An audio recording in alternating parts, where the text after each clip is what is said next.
مشرکین بھاگے تو 3 گروہوں میں تقسیم ہو گئے۔ سب سے بڑا گروہ طائف کی طرف بھاگا، دوسرے گروہ نے نخلا کا رخ کیا اور تیسرے گروہ نے اوتاس میں مورچہ بندی کی۔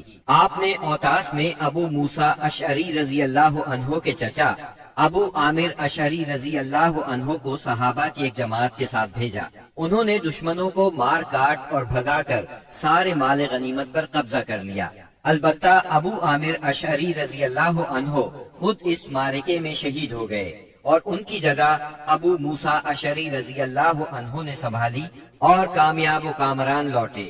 دوسری طرف مسلمانوں کی ایک جماعت نے نخلا بھاگنے والوں کا تعاقب کیا، درید بن سما کو جا پکڑا اور اسے قتل کر دیا۔ رسول اللہ صلی اللہ علیہ وسلم نے مال غنیمت اور قیدیوں کو جمع کرنے کا حکم دیا۔ اس کی کل تعداد یہ تھی: اونٹ قریباً 24,000، بکریاں 40,000 سے زیادہ، چاندی 4,000 اوقیہ یعنی 1,60,000 درہم، عورتیں اور بچے 6,000۔ ان سب کو جعرانہ میں جمع کر کے سیدنا مسعود بن عمرو غفاری رضی اللہ عنہ کو ان کا نگران مقرر فرمایا۔ اس کے بعد آپ نے طائف کی طرف توجہ فرمائی۔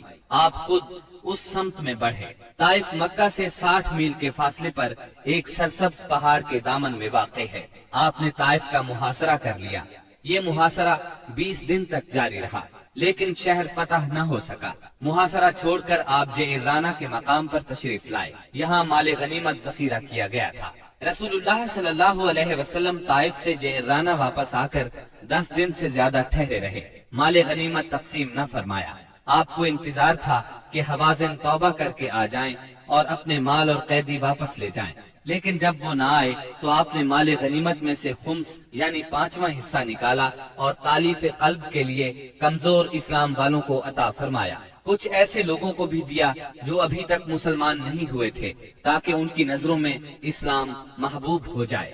انصار کو رسول اللہ صلی اللہ علیہ وسلم کے اس فعل پر حیرت ہوئی کہ آپ نے تالیف قلوب کی خاطر اندازے سے بڑھ کر عطیے دیے اور انصار کو کچھ نہ دیا۔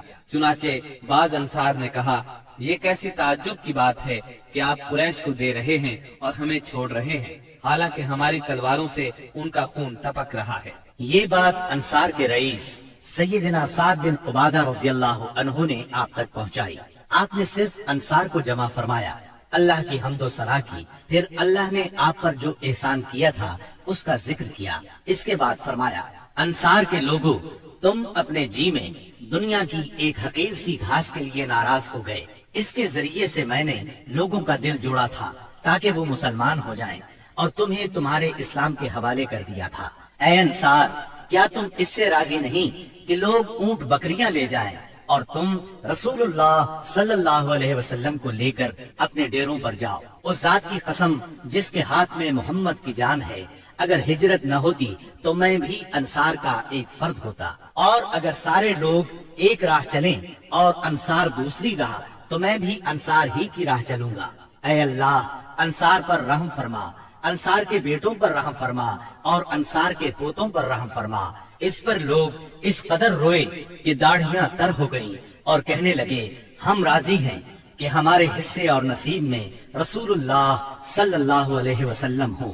اس کے بعد رسول اللہ صلی اللہ علیہ وسلم واپس آ گئے اور انصار بھی واپس ہو گئے۔ بنی سعد کے ایک سردار زہیر نے آگے بڑھ کر عرض کیا، بنی سعد سے آپ کا رضاعت یعنی دودھ کا رشتہ ہے اور وہ آپ سے مہربانی کی امید رکھتے ہیں۔ اس پر آپ نے عبد المطلب کی اولاد کے حصے کے غلام اور باندیاں آزاد کر دی۔ جب مسلمانوں کو اس کا علم ہوا تو انہوں نے بھی ایسا ہی کیا۔ اس طرح 6,000 قیدیوں کو رہائی مل گئی۔ مال غنیمت کی تقسیم سے فارغ ہو کر رسول اللہ صلی اللہ علیہ وسلم نے عمرے کا احرام باندھا۔ عمرے سے فارغ ہو کر مدینہ واپسی کی راہ لی اور ذیقعد میں 6 دن یا 3 دن باقی تھے جب آپ مدینہ منورہ پہنچے۔ محرم 9 ہجری میں مدینہ منورہ خبر پہنچی کہ بنو تمیم قبائل کو جزیہ نہ دینے پر اکسا رہے ہیں۔ رسول اللہ صلی اللہ علیہ وسلم نے عیینہ بن حصن فزاری کی قیادت میں 50 سواروں کا ایک دستہ بھیجا۔ انہوں نے صحرا میں حملہ کر کے ان کے 11 آدمی، 21 عورتیں اور بچے گرفتار کر لیے اور انہیں مدینہ لے آئے۔ اس کے بعد بنو تمیم کے 10 سردار آئے اور شاعری اور خطابت کے مقابلے کی خواہش ظاہر کی۔ چنانچہ ان کے خطیب اتارد بن حاجب نے خطبہ دیا. اس کا جواب سیدنا ثابت بن قیس رضی اللہ عنہ نے دیا. پھر ان کے شاعر زبرقان بن بدر نے اشعار کہے. جواب میں سیدنا حسان بن ثابت رضی اللہ عنہ نے اپنے اشعار پیش کیے. انہوں نے اسلام کے خطیب اور شاعر کی فضیلت کا اعتراف کیا اور مسلمان ہو گئے. رسول اللہ صلی اللہ علیہ وسلم نے ان کے قیدی واپس کر دیے اور انہیں بہترین تحائف سے نوازا. رجب 9 ہجری میں نبی کریم صلی اللہ علیہ وسلم کو اطلاع ملی کہ ہرقل قیصر روم مسلمانوں کے خلاف جنگ کرنے کے لیے زبردست تیاریاں کر رہا ہے. آپ نے مناسب خیال کیا کہ آگے بڑھ کر دشمن کا راستہ روک لیا جائے. چنانچہ آپ نے مجاہدین کو تیاری کا حکم دیا اور اپنے حلیف قبائل سے مدد بھی طلب فرمائی. منافقوں نے مسلمانوں کو یہ کہہ کر بہکانا شروع کیا کہ اس جنگ میں جانا موت کو دعوت دینا ہے، کیونکہ یہ اعراب کی جنگ نہیں بلکہ قیصر روم کی فوج کا مقابلہ ہے. رسول اللہ صلی اللہ علیہ وسلم نے مالداروں کو غریب لوگوں کی تیاری میں مدد دینے کی ترغیب دی. مالدار حضرات سے جو کچھ ہو سکا لے آئے. سب سے پہلے سیدنا ابو بکر صدیق رضی اللہ عنہ اپنا سارا مال لے آئے. یہ 4000 درہم تھے. رسول اللہ صلی اللہ علیہ وسلم نے پوچھا اپنے اہل کے لیے بھی کچھ باقی چھوڑا ہے؟ سیدنا ابو بکر صدیق رضی اللہ عنہ نے جواب میں عرض کیا ان کے لیے اللہ اور اس کے رسول کو چھوڑا ہے. سیدنا عمر رضی اللہ عنہ اپنا آدھا مال لائے. سیدنا عثمان بن عفان رضی اللہ عنہ کے متعلق کہا جاتا ہے کہ انہوں نے 10,000 دینار پالان اور کجاوے سمیت 300 اونٹ اور 50 گھوڑے دیے.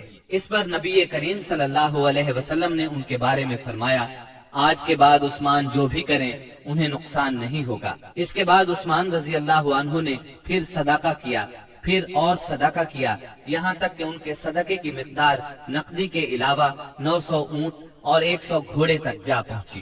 سیدنا عبد الرحمن بن عوف رضی اللہ عنہ 200 اوقیہ یعنی 8000 درہم کے برابر چاندی لائے. سیدنا عباس رضی اللہ عنہ بہت سا مال لائے. سیدنا طلحہ، سعد بن عبادہ اور محمد بن مسلمہ وغیرہ بھی مال لے کر آئے. سیدنا عاصم بن عدی رضی اللہ عنہ 90 وسق یعنی 13,500 کلو کھجورے لائے. باقی صحابہ نے بھی اپنی اپنی بساط کے مطابق بڑھ چڑھ کر صدقات کی لائن لگا دی.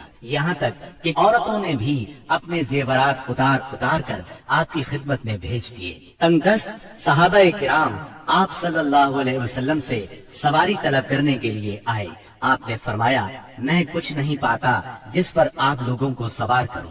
وہ اس حالت میں واپس لوٹے کہ ان کی آنکھیں آنسو بہا رہی تھیں، اس لیے کہ وہ کچھ خرچ کرنے کو بھی نہ پا سکے. چنانچہ ان حضرات کو سیدنا عباس اور سیدنا عثمان رضی اللہ عنہما نے تیار کیا. نبی کریم صلی اللہ علیہ وسلم نے مدینہ منورہ کا انتظام محمد بن مسلمہ کو سونپا. بال بچوں پر سیدنا علی رضی اللہ عنہ کو مقرر فرمایا. خود لشکر لے کر تبوک کی طرف روانہ ہوئے.